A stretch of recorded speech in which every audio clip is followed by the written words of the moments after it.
Welcome to my YouTube channel Maths with Smartness.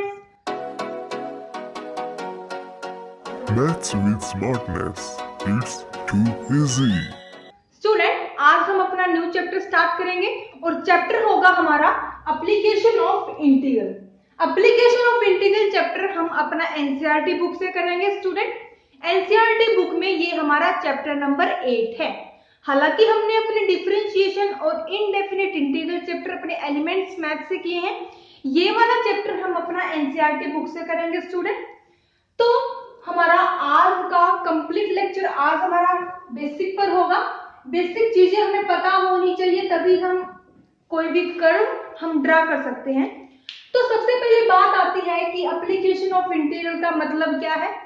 ये application of integral का मतलब क्या है स्टूडेंट? इंटीग्रल आपको पता है क्या होता है, सम। इसको साइड में रख दो, अभी इसकी जरूरत नहीं है। Integral of application of integral means integral का यूज। इंटीग्रल का यूज कब होगा, कैसे होगा, किस तरह होगा, कुछ प्रॉपर्टी है वो आपको पता होनी चाहिए। तो स्टूडेंट, ये था इसका मीनिंग क्या कि इंटीग्रल का यूज हम कैसे करेंगे। अभी बात आती है कि हम किस टाइप के क्वेश्चंस में इनका यूज करेंगे। हम सपोज कर लेते हैं क्या कि हमने ले लिया एक्स एक्सिस और वाई एक्सिस पर कोई भी कर्व, और कर्व हमने ले ली कर्व ये। ओके, हमने क्या किया, इसको यहां से क्या कर दिया, ज्वाइन कर दिया, और इसको यहां से ज्वाइन कर दिया। ये हमारी कर्व है X axis, this is Y axis. तो हम इसको क्या बोलेंगे, y is equals to F of X. ये आपका बेसिक है, y is equals to F of X. 11th class में आपका एक चैप्टर आया था जिसमें आपने पैराबोला, एलिप्स, हाइपरबोला, सर्कल और लाइन, ये सारे आपने ग्राफ बनाने सीखे थे। उनका थोड़ा सा यूज आपका इस चैप्टर में होगा, ज्यादा नहीं होगा। उसमें आपने डीपली किया था, लेटस, रेक्टम, फोकाई, वर्टेक्स, ये सारी चीजें निकाली थी। इनमें इन चीजों की जरूरत नहीं है। इसमें क्या है, ये कर्व इसने दी है, इसमें क्या होगा, कर्व के अंदर क्या होगा, कर्व के अंदर जो एरिया आएगा उसको क्या करना है, फाइंड करना है। कैसे निकालोगे आप इसको? अभी मैंने बोला क्या कि कर्व के अंदर जो एरिया है, ये वाला जो पार्ट है, आप इसको कैसे निकालोगे, कैसे निकालोगे स्टूडेंट? अभी आपके माइंड में आएगा क्या कि हमने किया है area of square, area of rhombus, rectangle, parallelogram, ये सारी चीजें आपने की है। तो क्या इन नॉन फार्मूला से आप इसका एरिया निकाल सकते हो? अगर इनसे आप इनका एरिया निकाल सकते हो तो इंटीग्रल का यहाँ पर क्या यूज हुआ, इंटीग्रल का यहाँ पर क्या यूज हुआ? तो हम क्या करेंगे इस कंप्लीट चैप्टर में, हमारा क्या होगा कि कर्व के अंदर जो एरिया है वो हम निकाल लेंगे with the help of integral. अभी बात आती है इंटीग्रल की। इंटीग्रल क्या होता है, सम। क्या होता है स्टूडेंट, सम। अगर हम क्या है, हमारे पास कोई रीजन है, हम इसमें से ये वाला पार्ट ले लेते हैं और इसका अगर हम एरिया निकाल देते हैं तो और उसका इंटीग्रल कर देंगे। क्या है स्टूडेंट, हमने क्या किया, हमने कोई स्मॉल रीजन ले लिया, इसका हमने एरिया निकाल दिया, इसी का ही इंटीग्रेशन कर दिया, तो ये क्या कंप्लीट पार्ट्स आ जाएगा, जितने पार्ट्स में ये डिवाइड है। तो स्टूडेंट, अगर हम क्या किया, हमने अभी हम क्या कर रहे हैं, कर्व के अंदर जो एरिया है उसके लिए क्या कर रहे हैं, हम इक्वेशन निकाल रहे हैं। कर्व के अंदर जो एरिया है वो निकाल रहे हैं। हमने क्या किया, with the help of integral. तो हमने स्मॉल रीजन ले लिया, स्ट्रिप आप इसे बोल सकते हो। हमने ये ली एक्स एक्सिस के अलोंग, तो हमने इसे बोल दिया dx, स्मॉल रीजन। उसके बाद y is equal to f of x at x is equals to a and x is equals to b। अभी एलिमेंट्स के मैथ में एप्लीकेशन ऑफ इंटीग्रल चैप्टर से पहले आपका एक और टॉपिक आता है क्या, डेफिनेट इंटीग्रल। डेफिनेट इंटीग्रल में क्या होगा, लिमिट्स आपको मिलेंगी। सिंपल इंटीग्रल में आपके पास कोई लिमिट्स नहीं थी। इनडेफिनेट इंटीग्रल चैप्टर जब हमने किया था, डेफिनेट इंटीग्रल के अंदर आपको क्या मिलेगा, लिमिट्स मिलेगी। तो यहाँ पर x is equals to a है और x is equals to b है, कोई दिक्कत की बात नहीं है। अगर हम इसका एरिया निकाल दें और इसका एरिया निकालने के बाद हम इसका इंटीग्रेशन कर दें, तो इंटीग्रेशन करने के बाद ये हमारा कंप्लीट एरिया निकल जाएगा और वहां पर हमारा इंटीग्रल का यूजेस भी हो जाएगा। तो हम स्टार्ट करते हैं कैसे, dx। हमने क्या किया, एलिमेंट्री हमने स्ट्रिप की विड्थ ले ली, तो dA is equals to y is equal to F of X. अब y लिखो या फिर एफ ऑफ एक्स लिखो, कोई दिक्कत की बात नहीं है, मैंने लिख लिया F of x. F of x कहां से आया, y से, y कहां से आया, एफ ऑफ एक्स। इसकी विड्थ क्या थी स्टूडेंट, dx। अगर मैं क्या करूं, इसका दोनों तरफ इंटीग्रेशन कर दूं, limits a to b, limits a to b। आप इसको नाम दे दो a p q r s, हमने नाम दे दिया। तो जो भी आपका एरिया आएगा, जो आपका एरिया आएगा किसका आएगा, p q r s का आएगा। यहां से क्या हो गया, a to b f of x dx is equals to, और ये वाला पार्ट हमारा क्या हो गया, a। क्या हो गया स्टूडेंट, a एरिया, क्या हो गया, area p q r s हो गया। तो ये हमने अभी क्या निकाला, किसी भी कर्व की इक्वेशन निकाल दी, किसी भी एरिया ऑफ द कर्व निकाल दिया। एरिया ऑफ कर्व हमने कब निकाला, जब हमारा कर्व एक्स एक्सिस के ऊपर था। अगर ये एक्स एक्सिस के नीचे आ जाता है, क्या है, अगर ये एक्स एक्सिस के नीचे आ जाता है तो उस केस में आपके पास फॉर्मूला क्या बनेगा स्टूडेंट, वो भी हम देख लेते हैं। यहां पर क्या था, हमारा कर्व हमारा एक्स एक्सिस के ऊपर था, अगर ये नीचे हो जाता है, हमने ले लिया ये X axis, this is Y axis. ये आपकी बेसिक चीजें हैं जो कि आपके एक्सरसाइज में यूज होने वाली हैं। फर्स्ट केस हमने ले लिया, सेकंड केस क्या आएगा हमारा, कि अगर ये हमारा कर्व कुछ इस तरह है, तो हमने क्या किया, इसको इससे ज्वाइन कर दिया, इसको इससे, और इसने बोला कि आप इसका एरिया निकाल दो। This is x is equals to a, this is x is equals to b, y is equals to, अभी एक और मेन इंपॉर्टेंट पॉइंट जो इसमें रह गया था, क्या, कि यहाँ पर f ऑफ x 0 के इक्वल है और 0 से बड़ा है, 0 से छोटा तो नहीं है। तो यहाँ पर क्या लिखोगे, f ऑफ x क्या है, ग्रेटर देन इक्वल्स टू 0। यहाँ पर क्या है, y is equals to F of X, 0 के इक्वल है और 0 से क्या है स्टूडेंट, 0 के इक्वल है और 0 से कम है, मींस नेगेटिव में चला गया, तो हमने क्या लिख दिया, नेगेटिव। और यहाँ पर जो एफ ऑफ एक्स होगा वो हमारा क्या होगा, लेस देन इक्वल्स टू होगा, क्या, बिल्कुल राइट है। तो अभी फिर इसमें भी क्या करना है, सेम आप स्मॉल एक स्ट्रिप ले लेना, जिसकी विड्थ मैंने इसमें dx ली थी, अगर dx x के अलोंग थी, तो यहाँ पर ले लिया हमने ये वाला रीजन, इसकी विड्थ ले ली हमने अपनी dx, तो इसमें भी हमारा सेम निकल जाएगा और फाइनल क्या आ जाएगा, एरिया। इसको नाम दे दो आप p q r s, क्या निकल जाएगा student, area of p q r s is equals to f of x minus आएगा, क्या, क्योंकि ये क्या है, below, minus f of x dx, limits क्या है, a टू b। कोई दिक्कत की बात नहीं है, कंफ्यूजन कहीं पर भी नहीं होना चाहिए, जो भी पॉइंट्स था वो मैं आपको क्लियर करते हुए चल रही हूँ। तो दो केसेस हमारे यहाँ पर हो गए। अभी यहाँ पर तो क्या बात थी, जब y is equals to F of X था, आपको एक चीज का ध्यान दिया, क्या आपने इसमें एक चीज का ध्यान दिया, क्या, कि हमने यहाँ पर वर्टिकल स्ट्रिप ली थी, क्या है स्टूडेंट, इस केस में हमने वर्टिकल स्ट्रिप ली थी और इसका एरिया निकाला था, उसका इंटीग्रेशन किया था, जो इसकी विड्थ थी उसी के अलोंग हमने क्या किया था, इसका इंटीग्रेशन किया था। अगर बात आती है x is equals to F of Y की, अगर बात आती है x is equals to F of Y की, तो आपके पास क्या होगा वो भी देख लेते हैं। उसमें हमने क्या किया था, x एक्सिस के अलोंग लिया था, इसमें हम क्या करेंगे, y एक्सिस के अलोंग लेंगे। ये हमने ले लिया, ये हमारा ओरिजिन पॉइंट है, this is x axis, this is y axis. हमने क्या किया,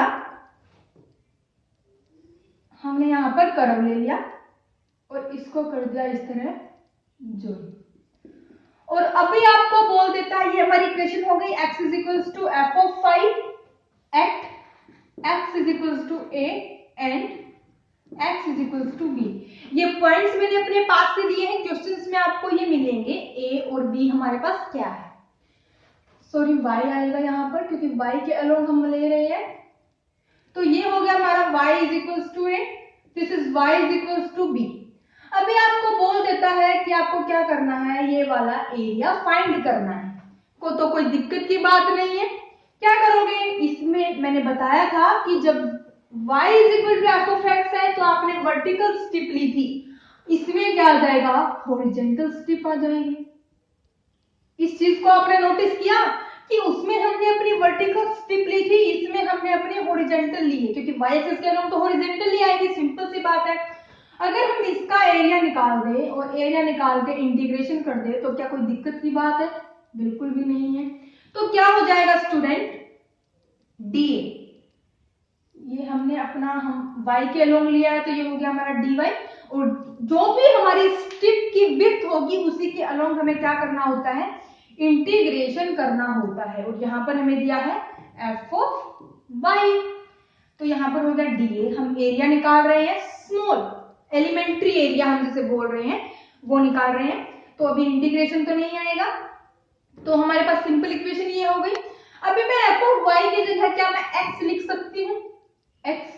अगर आप x ना लिख के f ऑफ y ही यहाँ पर छोड़ दो तो कोई तो वो भी आपका गलत नहीं माना जाएगा। अभी हमने क्या किया, अगर आप f ऑफ y की जगह x लिख दोगे तो भी आपका गलती नहीं माना जाएगा, x। हमें क्या करना है, इंटीग्रेट, क्योंकि इंटीग्रल की भी तो मदद लेनी है हमें। Integration on both side, limits क्या है, within limits a and b, तो क्या हो जाएगा यहाँ पर, a is equals to integration a to b x dy हो जाएगा स्टूडेंट। तो ये तो था हमारा जब x is equal to F of y था, और जब ये हमारा था कहाँ पर, राइट में। अगर ये होता लेफ्ट में तो आप क्या करते, तो क्या हो जाता student, a is equals to minus a to b x dy, या फिर आप यहाँ पर लिख सकते हो क्या, a टू b x की जगह क्या हो जाएगा, f ऑफ y dy, यहाँ पर होगी क्या हो जाएगा, minus a to b f of y dy, कोई दिक्कत की बात नहीं है। तो ये तो था आपका 4 केसेस।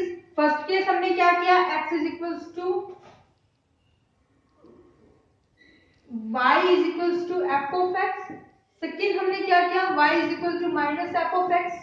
थर्ड हमारा क्या आया, x is equals to f of y, और फोर्थ क्या आया, x is equals to minus f of y।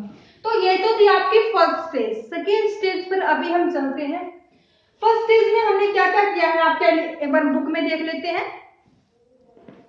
हमने अपना अभी तक कर लिया 8.2 कंप्लीट हमारा हो गया है। सर्कल की हम बात कर लेते हैं। सर्कल हमारा रह गया है एरिया अंडर सिंपल कर्व। अभी स्टूडेंट ये तो था हमारा सिंपल कर्व, जो भी हमें पता है कि कर्व इस टाइप की होती है। अगर ये सर्कल या फिर पैराबोला या फिर हाइपरबोला टाइप में दे दे तो हम क्या करेंगे, वो भी हम देख लेते हैं। आपको दे दे कि ये हो गया हमारा X axis, this is Y axis, और आपको बोल दे कि ये आपको दिया है एक सर्कल, उसके बाद ये भी दे दिया 2 सर्कल, और आपको बोल दे कि इसके अंडर का जो एरिया है वो आपको फाइंड करना है, जो ये वाला एरिया है वो आपको फाइंड करना है। उसके बाद पैराबोला में क्या दे सकता है, पैराबोला में आपको दे सकता है ये इस टाइप में, और यहाँ पर आगे 8.2 हमने किया है। 8.21 में आपका आएगा कि एक लाइन के साथ, तो ये वाला एरिया आपको फाइंड करना होगा। अभी बता रही हूँ जस्ट कि आगे हमें क्या क्या करना है, मैं आपको अभी करवाऊंगी। और सिंपल अगर किसी को पैराबोला की इक्वेशन नहीं पता है वो भी बताऊंगी, इलिप्स की नहीं पता है वो भी बताऊंगी। सब कुछ जितना बेसिक हमारा एक्सरसाइज में यूज होने वाला है कुछ भी नहीं छूटेगा। ओके स्टूडेंट, तो अभी ये तो आपको पता है कि ये हमारा किसके सिमेट्रिकल वाला पार्ट भी आपने अपना 11th क्लास में किया था। अगर नहीं पता है तो भी मैं आपका रिवीजन करवा देती हूँ, सिमेट्रिकल वाला पार्ट। तो ये आपका इस टाइप में आएगा। उसके बाद सेकंड हम अपने टॉपिक पर चलते हैं। स्टूडेंट हमें क्या दिया है, जिस तरह सर्कल का निकलेगा, सर्कल का अभी हम सेकंड वाले टॉपिक में निकालेंगे, इलिप्स का फिर सेम हो जाएगा।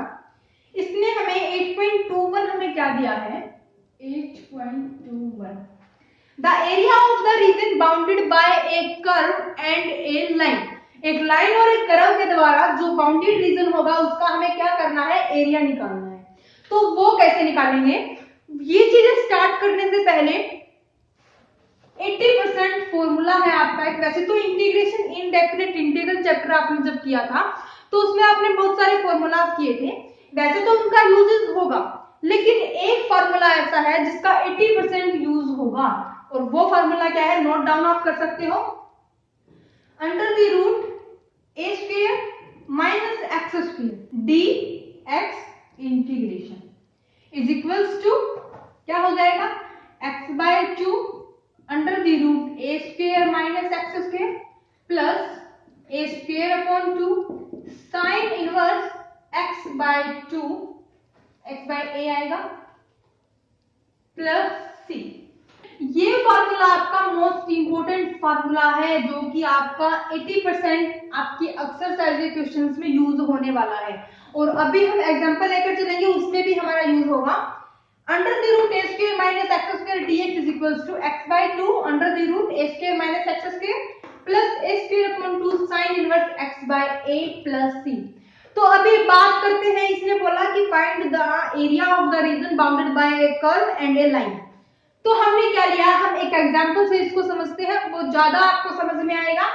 क्या किया हमने, स्टूडेंट मैंने अभी अभी आपको बताया था कि सर्कल के केस में आपका फर्स्ट टॉपिक में जो हमने किया था, कर्व के अंदर जो एरिया था वो हमने निकाला था, उसी के केस में हम सर्कल वाला एक एग्जांपल देख लेते हैं, तो इलिप्स वाला अपने आप हो जाएगा।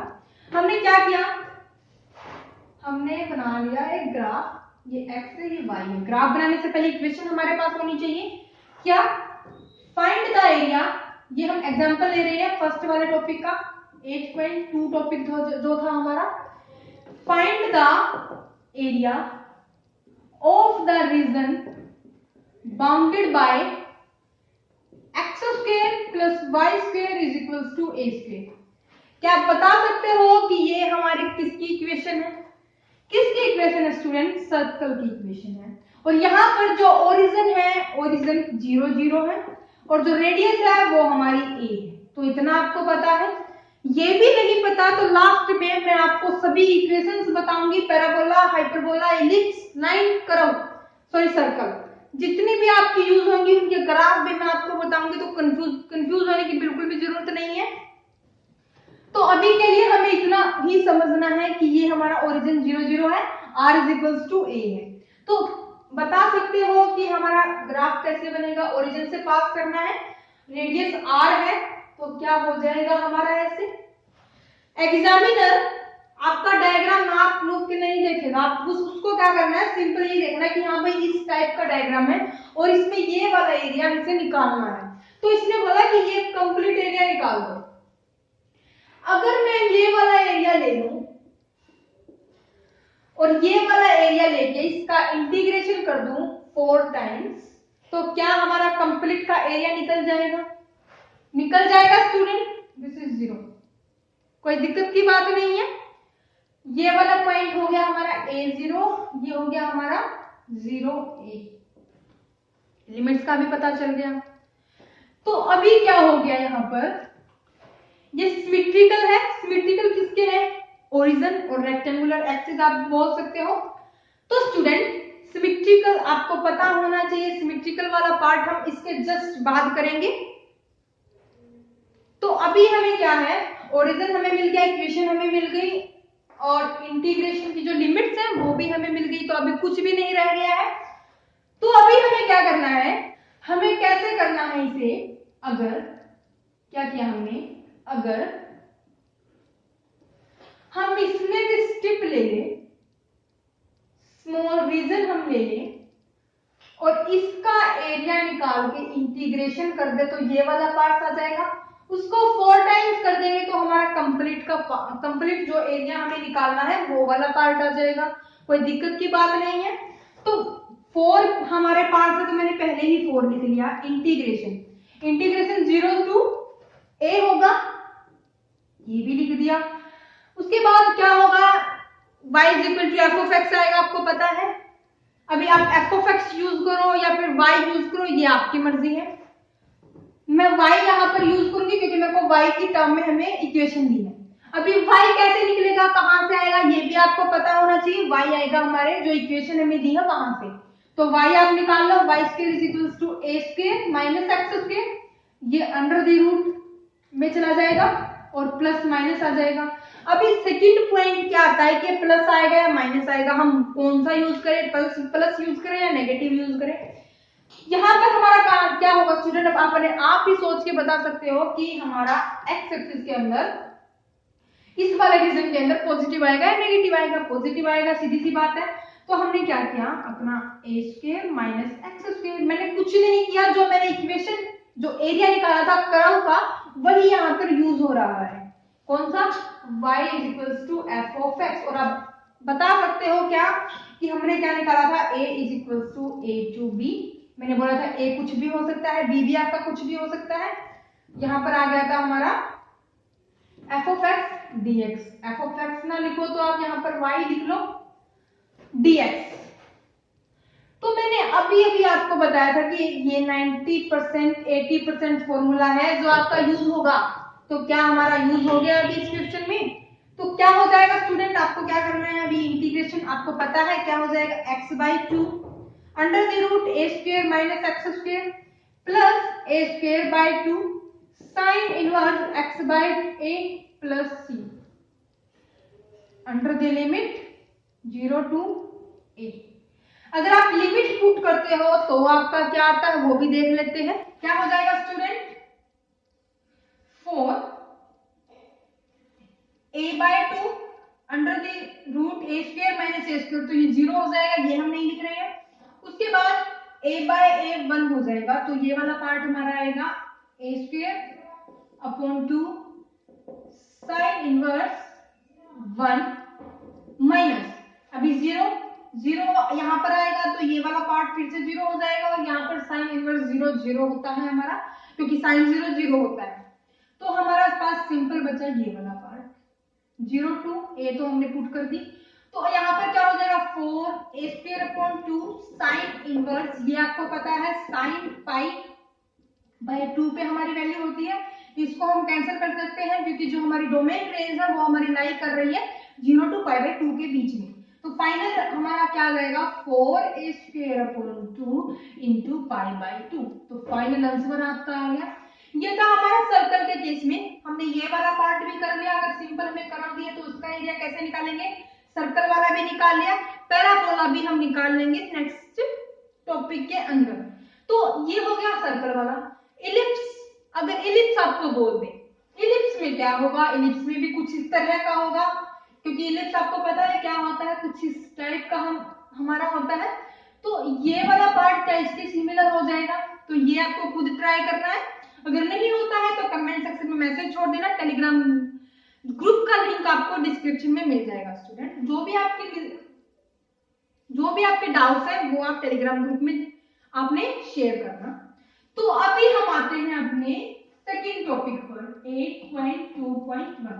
अभी ये टॉपिक स्टार्ट करने से पहले आपको क्या होना चाहिए, सिमेट्री का पता होना चाहिए।